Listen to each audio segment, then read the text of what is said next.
با تشبث فدراسیون فوتبال ولایت سوخت و ریاست کار با جوانان و ورزش ولایت با مقصد رشد و عمومیت فوتبال از 27 ینور تا 16 فوریه در میدانچه فوتبال فدراسیون فوتبال ولایت سوخت مسابقه ولایتی اید به فوتبال خرد برای دریافت جام شرکت ساختمانی استقلال گروه بخشیده به گرامیداشت خاطر سابقه‌دار فوتبال داداجان باتوروف برگزار شد. در این چاره‌بینی ورزشی که طی 20 روز ادامه یافت 32 دسته از تشکیلات و مؤسسه و جماعت و محله‌های شهر و ناحیه‌های باباجان غفوروف، مسچاه، اشت، جبار رسولوف، عینی و خوجند اشتراک نموده بین هم سبقت کردند. بخوری‌ها بین دسته‌ها با اشتراک هواداران سرشمار فوتبال جالب و شوق‌آور جریان گرفتند. از بین این دسته‌ها 4 دسته بهترین جوانی ناحیه مسچاه، تلویزیون اویله از شهر خوجند، فاتح و رومان از ناحیه باباجان غفوروف با واخوری‌های نیم نهایی و نهایی راه یافتند. برای دریافت مقام سوم دسته فاتح تیم رومان را شکست داده با گرفتن مدال‌های برنجی مشرف شد. در دیدار نهایی دسته تلویزیون اویله و جوانی مسچاه بین هم واخوری دایر نمودند. وقت اساسی واخوری این دسته‌ها با حساب 3-3 مساوی به انجام رسید.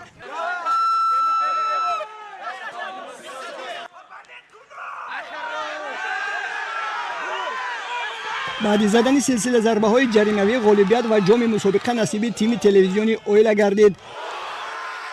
در مراسم پوشیده شوی مسابقه نمایندگان مقامات اجرایی حکومت دولتی ولایت سوخت، ریاست کار با جوانان و ورزش و فدراسیون فوتبال ولایت از رشد و عمومیت فوتبال یادآور شده برگزاری چنین چاره‌بینی‌های ورزشی را برای جلب ساکنان به ورزش و طرز حیات سالم مفید ارزیابی کردند. ذکر گردید که به امضا رسیدن شرطنامه همکاری میان کلوب فوتبال استقلال و شرکت ساختمانی استقلال گروه جهت گشوده شدن اکادمی فوتبال کودکانه استقلال برای رشد فوتبال کودکان و نورسان، تکمیل رفتار و کردار نیک و تربیت نسل نورس زمینه مساعد می‌گذارد.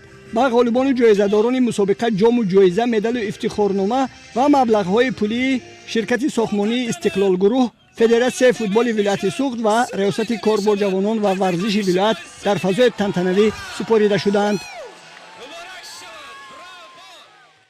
به فدراسیون فوتبال جمهوری تاجیکستان و فدراسیون فوتبال ولایت سوخت برای در سطح بلند گذراندن چنین مسابقه مینه‌داری خیش را بیان میکنم. در حقیقت مسابقه مذکور در طول 2 هفته در سطح بلند گذشت، زیرا از 32 دسته که در اینجا اشتراک کردند ورزیدند از ناحیه‌های دوردست ولایت سوخت شرکت ورزیدند. امروز در بین جوانان بسیار فوتبالیست‌ها یعنی ورزشکاران آشکار کرده شده استادیان که امروز میتوانند در سطح بلند در سطح جمهوری ولایتی و شهری و ناحیه‌ای اشتراک کنند و تا توانند پرچم تاجیکستان همه وقت بالا بردارند. تاجیکستان به پیش.